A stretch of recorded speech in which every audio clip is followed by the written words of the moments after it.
Hey, Dr. Bill here. We started doing these Meet the Mentor videos at LEAP. What's LEAP? LEAP is an entrepreneurship program for high school and college students aged 15 to 25 that we've taught at UCLA for the last 16 years. What do we teach?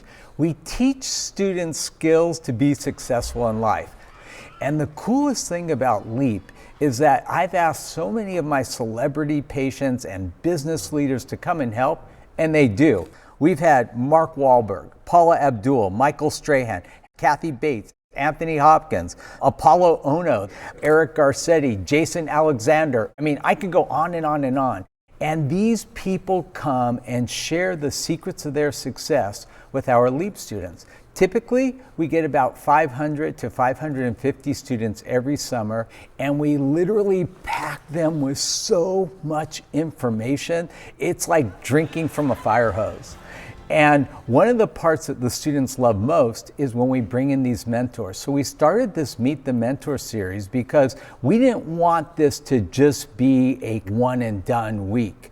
We wanted to do it throughout the year and continue to give these students great information from great mentors to teach them how to do businesses in every field you could ever imagine. It brings me great pleasure to bring in my friends and my acquaintances and people I don't even know to interview. So today, I have somebody I know very, very well. Our mentor today is Tony Azzi. Tony and I have been friends for over 30 years.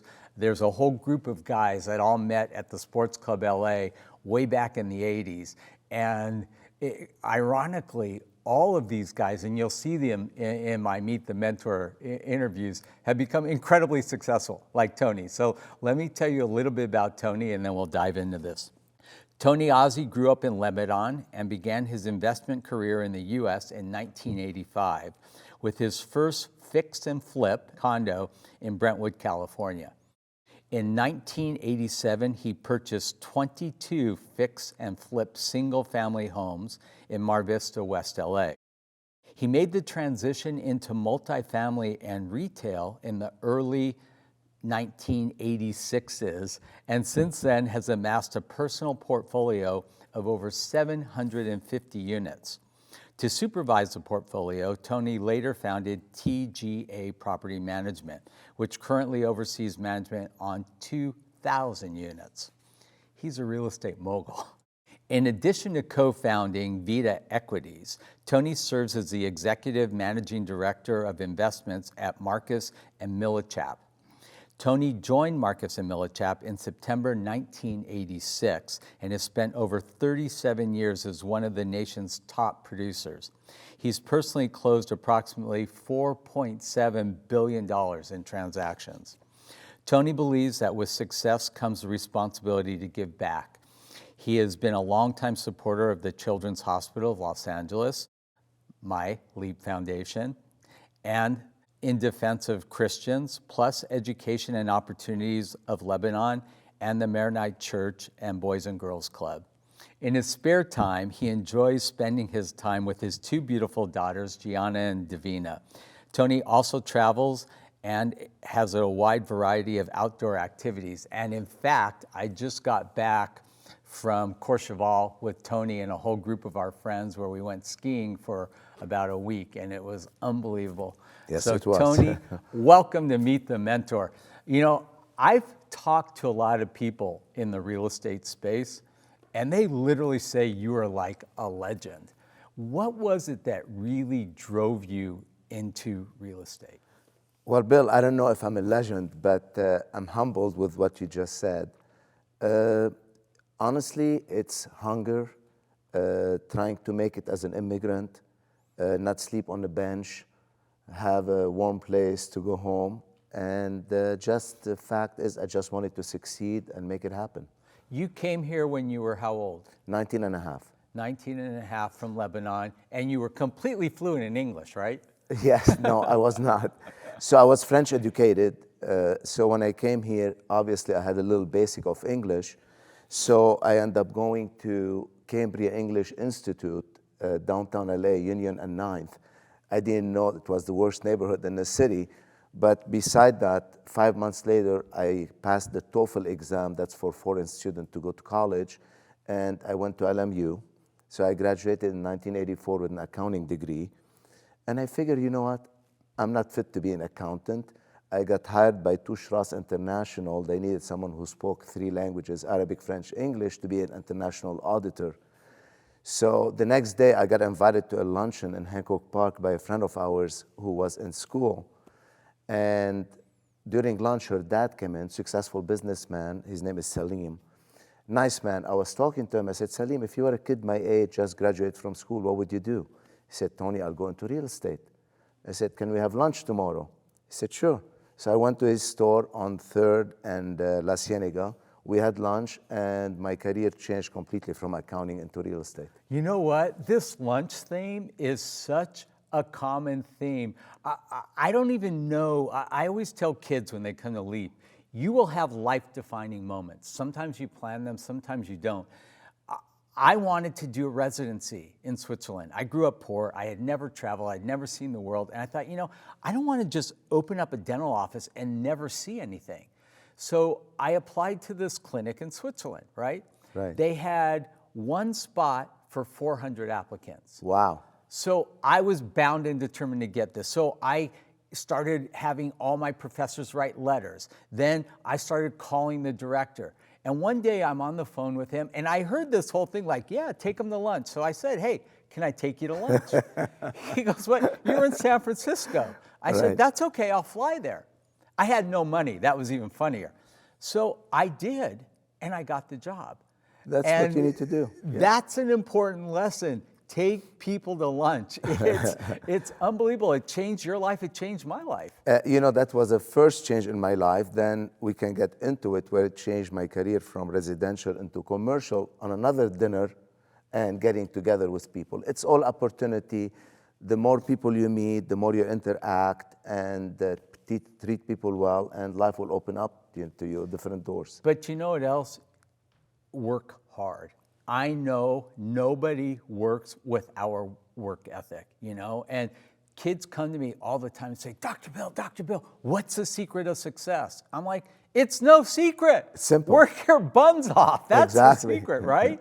I mean, really, how hard did you work? When you compared yourself to other people in your field, I'm sure you worked harder than all of them. You know, it's funny, Bill. When I went to training at Marcus and Millichap in 1986, there were 6 of us in the Encino office at the time. And you were limited to desks. Within 6 months, someone has to ship out for the new group coming in.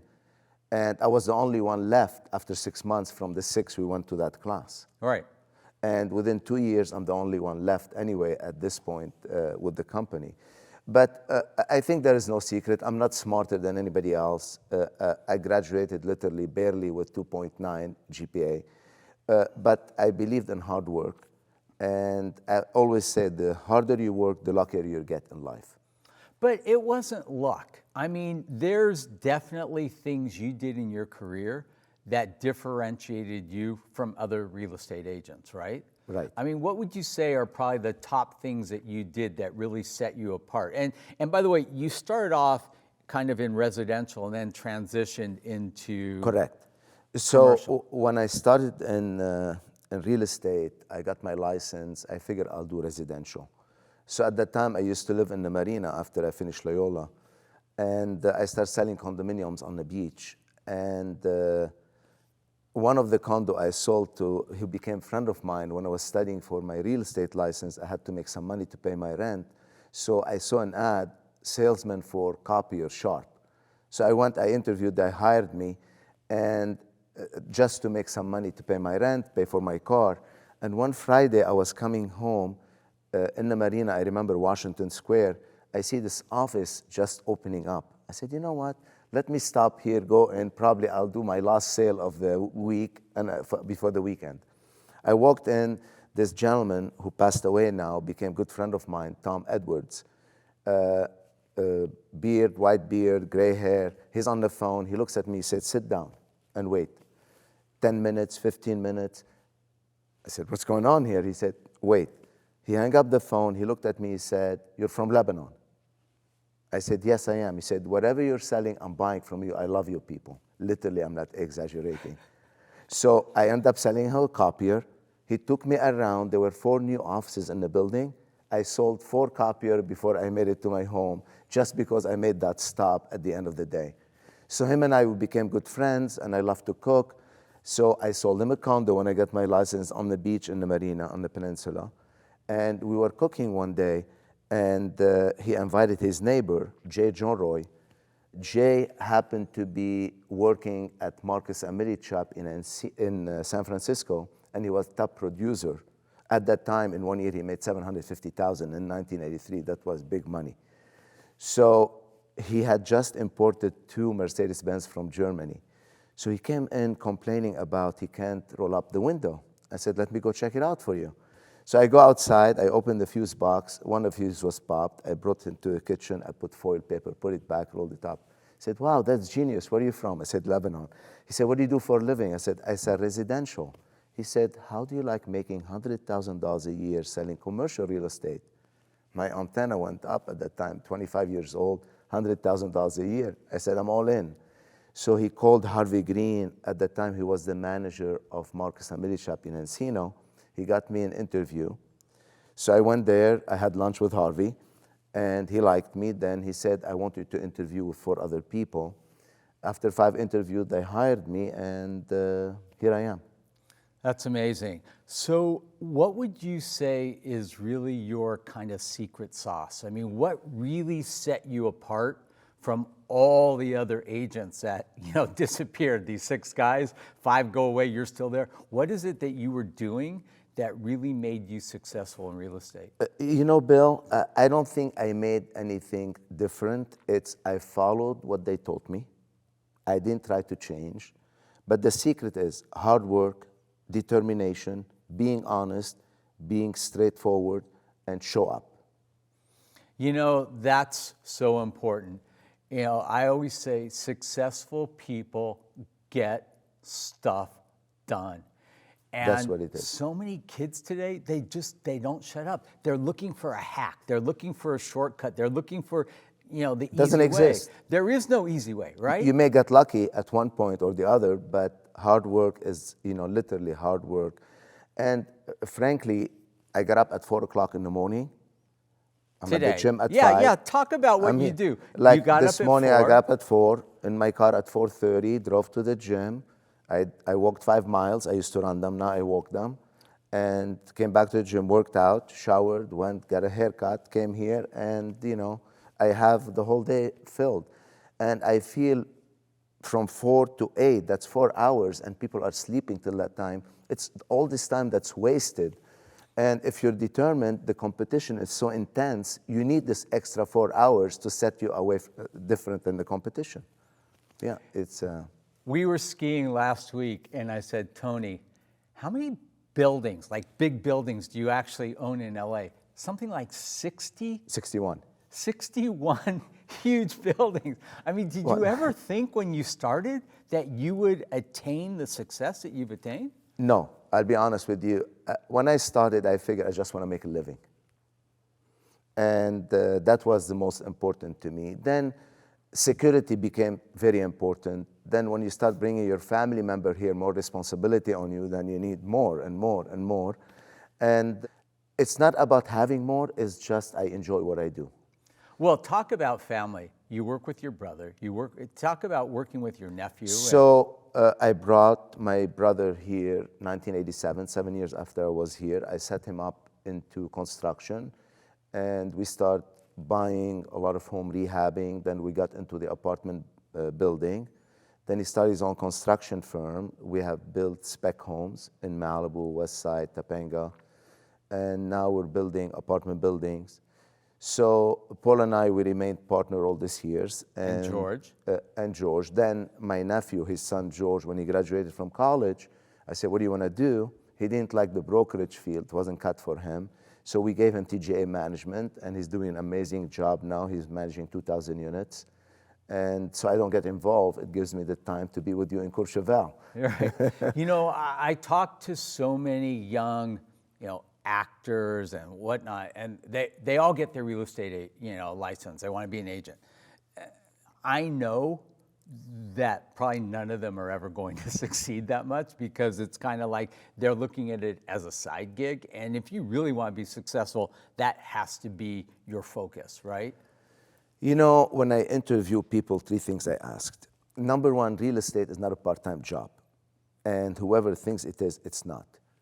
It's the easiest business to get in, the hardest to stay in it. Absolutely. Successfully.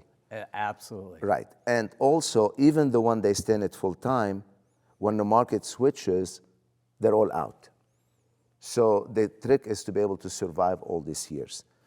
If you want to be in the field, when I interview guys, younger kids coming from college, whatever, whether USC, Loyola, UCLA, I said, if you don't make it here, what's your alternative?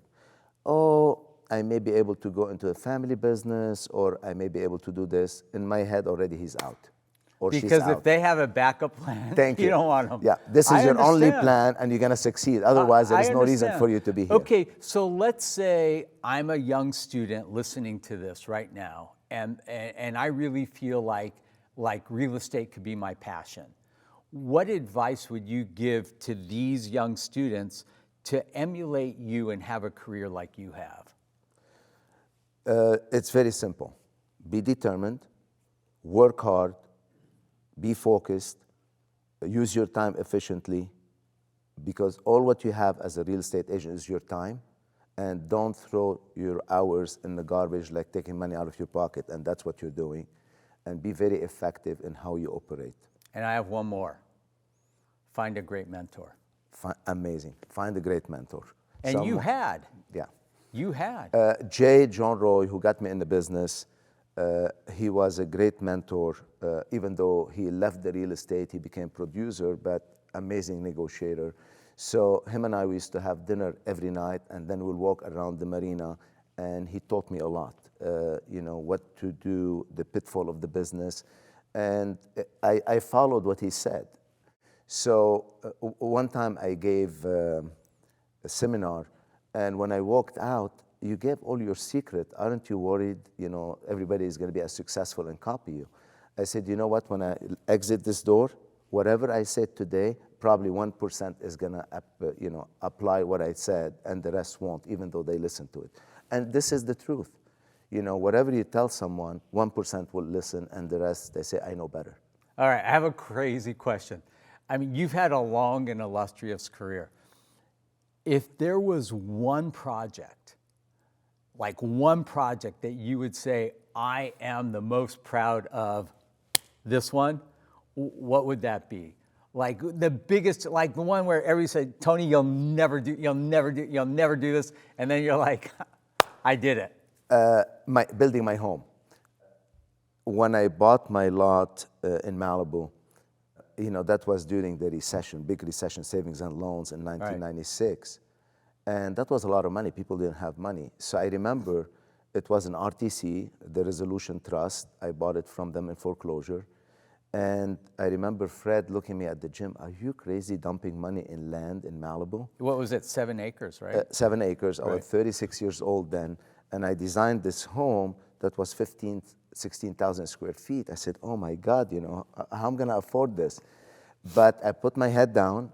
I just kept doing it, and it worked out, But that was probably the hardest for me, because it wasn't income producing. It was just, And you have all the emotion of your home. Absolutely. So with everything that you've done so far, what are you looking forward to in your career? Further, I'm focusing on a lot of investment. Obviously, I train a lot of younger guys now. And the one I train, I'm helping him hire others to train. So we recruit people from different colleges when they come in. I like kids from college because they're still moldable. You can train them, and they have a lot of energy, and they're determined to succeed. And that's, what I'm looking to accomplish, give them the same opportunity I did. That's awesome. I wanted to go off on a tangent. You and I met at the Sports Club LA. We did. You and I are both very active and very, bound and determined to stay fit. Talk about how important fitness is to you in your day-to-day life. Oh my God. I mean, if I don't work out, I feel horrible. If I miss the gym, when I go out to dinner, I belong to Couple Wines Club, and we have certain dinner, which is really hard the next day to get up at 4, but I force myself, otherwise I'll feel guilty. I'm 62, going to be 63. I feel amazing. I like it when I ski or I ride my bike or I run, and whatever I do, better than a 25 or 30-year-old. It makes you feel good. And so I'm determined, God willing, as long as I have the health to continue working out and stay in shape, there is nothing better. Plus, it clears your brain for business. It makes you more focused. It gives you the energy. So if I don't do this, how can I be running around with the 30-year-old who are competing against me in the business now? You're so right. I just went to my 40-year reunion from dental school. And it was crazy because I haven't seen, these are people you see every day for 3 years of school. I haven't seen almost all these people for 40 years. And the saddest thing is 80% of my class have stopped doing dentistry, not because they wanted to, because physically they couldn't. Wow. And you have back problems and neck problems, and I always stress to young people, it's so important to stay fit, not the aesthetic part, but just stay fit, stay active, because if you don't, you're not going to be able to have the longevity in a career that we've had. I agree with you. It's funny because a lot of younger people in our organization, we have 82 offices now nationwide, including Canada, and 2,000 Asian. And a lot of them, when we have the awards banquet, they come up to me, they said, Tony, when are you gonna retire? I got so tired of the same question. Finally, one year I was up speaking, and I said, I wanna do this once for the record. I'm just starting, I'm not retiring. Love that. If you wanna compete, I'm just starting. I love that. Whenever they ask me when I'm gonna retire, I'm gonna say, you know what, there's a problem. I hate golf. I don't golf either, so I don't know what I do with my time. If any students interested in real estate wanted to get a hold of you, what would be the best way? The best to call my office, speak to Ben, my assistant, at 310-909-5442, and let them know that where they came from, who referred them, Great. And I'm happy to meet with them and show them what they need to do to succeed. And I know you sent your older daughter to LEAP. Hopefully Davina's going to be able to go to LEAP this year. I appreciate all the support you've given LEAP over the years.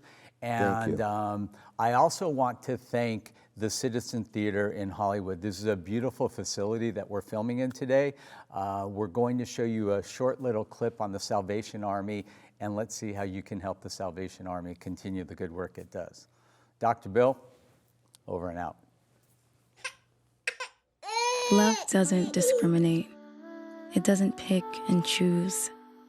When there's so much to fight against, love fights for.